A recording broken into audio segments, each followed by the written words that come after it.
kakaknya udah mau menyempatkan hadir kali ini buat kita ngobrol santai-santai kak. Kalau dari aku mungkin aku mau perkenalin dulu ya kak. Nama aku Najila Azharol, biasa dipanggil Ella. Aku dari mahasiswa jurusan Pendidikan dan Teknologi. Kalau dari kakaknya bisa memperkenalkan diri mungkin dari nama, terus umur kakak, terus sekarang pekerjaan yang sedang kakak geluti sekarang. Oke. Halo semuanya, perkenalkan nama saya Dayu Fairo. Umur saya 23 tahun. Pekerjaan saya sekarang sebagai modest di salah satu butik di daerah Surabaya. Oke kak, mungkin aku langsung ke pertanyaannya aja kali ya kak. Oke, gimana sih awal mulanya kakak ini bisa terjun di dunia fashion yang sekarang? Kak bisa bantu jelasin nggak kak ke teman-teman semua mengenai hal itu? Oke, pertama itu dari hobi saya ya. Hobi saya dari kecil tuh emang suka menggambar. Jadi keterusan sampai sekarang. Terus akhirnya saya suka gitu gambar-gambar baju, gambar-gambar hal-hal yang berbau dunia fashion. Kebetulan juga ibu saya juga seorang penjahit di rumah. Jadi ruang lingkup saya seputar dunia fashion tuh ada gitu. Oke, berarti ya malah ini emang dari kecil kayaknya hobi menjahit, terus Iya.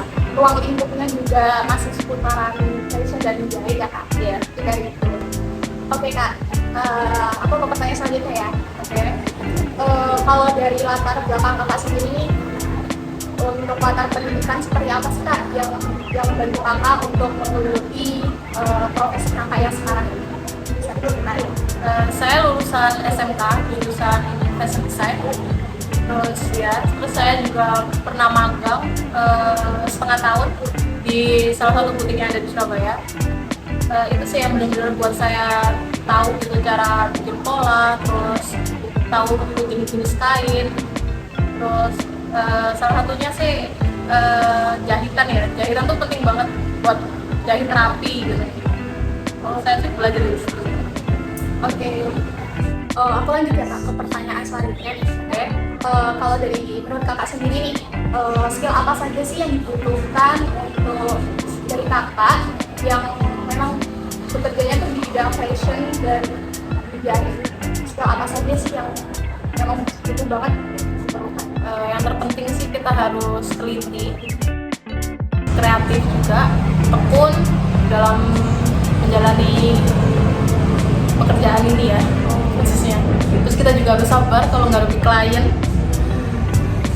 Yang paling penting sih kita juga harus aware sama tren-tren yang lagi viral saat ini.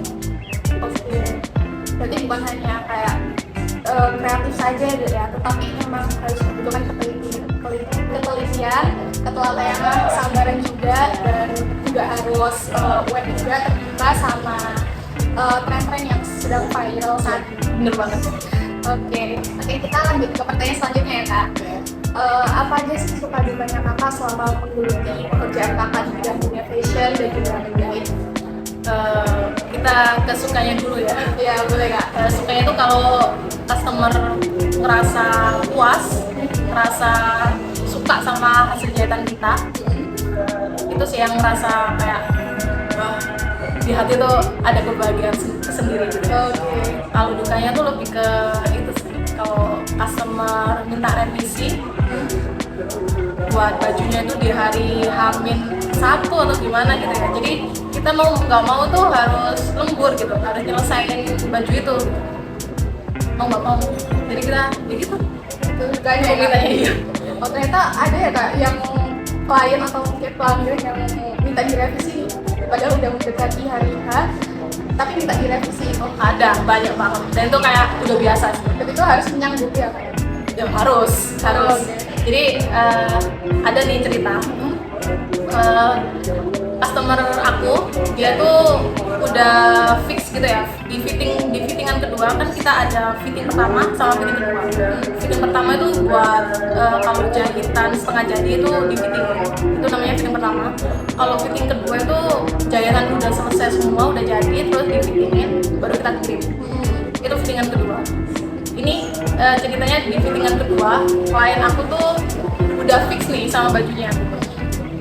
udah ngerasa oke kak bagus ya gitu. Terus akhirnya udah nih kita packing, kita kirim ke dia.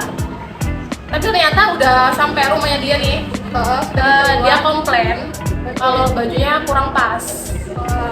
Jadi kurang pas. Jadi kayak itu bajunya mau dipakai tuh. Besok paginya tuh bajunya mau dipakai. Dia komplain tuh malam banget. Jadi mau nggak mau ya itu bajunya kembali lagi ke kita jahit lagi, kita kecilin lagi. Jadi harus lembur ya. Jadi harus lembur nyelesain baju itu. Kayak gitu sih. Tapi itu udah biasa ya. Kayak itu tuh udah biasa sih. Tapi ya itu dukanya tuh kayak gitu. Oh jadi kayak ya hal yang sebenarnya kayak normal aja Ya sih. buat aku sih normal ya kayak gitu. Ya itu lah.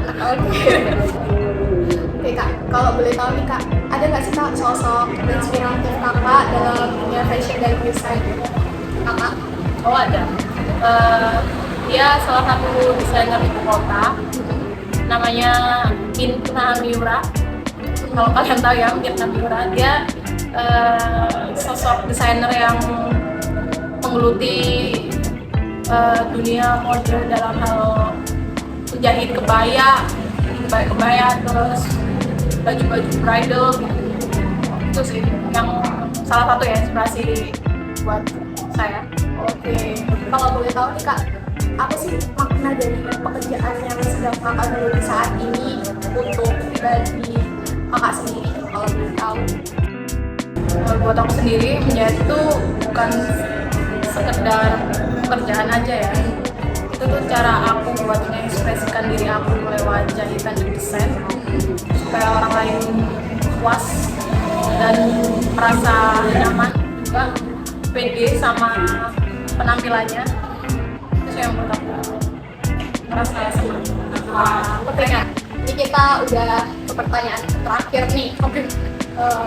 Ada nggak sih kak pesan-pesan nih buat teman-teman semua yang mungkinnya nanti pengen nih seperti kakak menggeluti pekerjaan juga di bidang desain dan fashion dan juga menjahit seperti kakak ini, bisa disampaikan? Pesan saya jangan takut buat mulai, tetap belajar, jangan pantang nyerah. Kalau gagal coba lagi, nikmatin aja prosesnya. Saya percaya kalau kita tekun, kalau kita ulet rajin, rezeki dan kesempatan itu pasti datang. Wah kak, dari cerita kakak keren banget ya kak dan sangat menginspirasi banget. Sebenarnya terima kasih ya kak udah mau berbagi pengalaman dan juga inspirasi kakak. Mudah-mudahan kedepannya kakak makin sukses terus karirnya dan karya-karya kakak juga makin dikenal oleh publik ya kak. Amin. Terima kasih juga, semoga videonya juga bermanfaat ya. Ya,